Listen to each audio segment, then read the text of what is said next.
राधे राधे भक्तों, प्रेम से बोलो सरस्वती माँ की जय। भक्तों, हिंदू धर्म में बसंत पंचमी का विशेष महत्व है। ये पर्व विद्यार्थियों के लिए महत्वपूर्ण होता है क्योंकि इस दिन ज्ञान, विद्या, संगीत की देवी माँ सरस्वती का प्राकट्य हुआ था। इसलिए इनकी पूजा करने से शुभ फलों की प्राप्ति होती है। इसके साथ ही इस दिन से ही छोटे बच्चों को विद्यारंभ संस्कार भी किया जाता है। देवी भागवत के अनुसार माघ मास के शुक्ल पक्ष की पंचमी तिथि को संगीत, काव्य, कला, शिल्प, रस, छंद, शब्द व शक्ति की देवी माँ सरस्वती का जन्मोत्सव मनाया जाता है। इसके अलावा इस दिन भगवान कामदेव और उनकी पत्नी माता रति की पूजा करने का विधान है। इस दिन माँ सरस्वती को पीले रंग के फूल, माला, वस्त्र आदि चढ़ाने के साथ पीले रंग का भोग लगाया जाता है। इसके साथ ही इस दिन सरस्वती माता की विधिवत पूजा करने के साथ इस व्रत कथा का पाठ अवश्य करना चाहिए। आइए जानते हैं बसंत पंचमी की संपूर्ण व्रत कथा।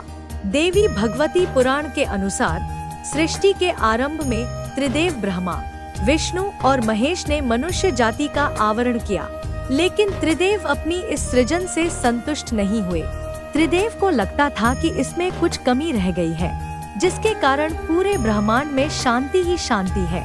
ऐसे में ब्रह्मा जी ने भगवान विष्णु और शिव से अनुमति लेकर अपने कमंडल से जल लेकर वेदों मंत्रों का उच्चारण करते हुए छिड़का, जिससे एक अद्भुत शक्ति का प्रादुर्भाव हुआ। यह प्रादुर्भाव एक चतुर्भुजी सुंदर सी स्त्री की थी, जिनकी एक हाथ में वीणा और दूसरे हाथ से तथास्तु मुद्रा को संबोधित कर रही थी, जबकि अन्य दोनों हाथों में पुस्तक और माला थी। त्रिदेव ने उनका अभिवादन किया और उनसे वीणा बजाने का अनुरोध किया। माता सरस्वती ने त्रिदेव का अभिवादन स्वीकार करते हुए जैसे ही वीणा का मधुर नाद किया, तीनों लोकों के सभी जीव जंतु और प्राणियों को वीणा की मधुर नाद प्राप्त हो गई। समस्त लोक वीणा के मधुरता में भाव विभोर हो गए।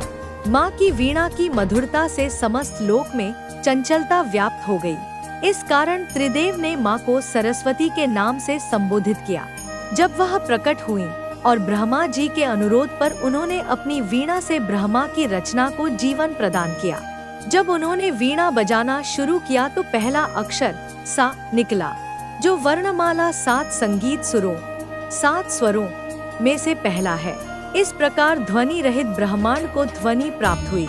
इससे भगवान ब्रह्मा प्रसन्न हुए और उन्होंने सरस्वती का नाम वागेश्वरी रखा।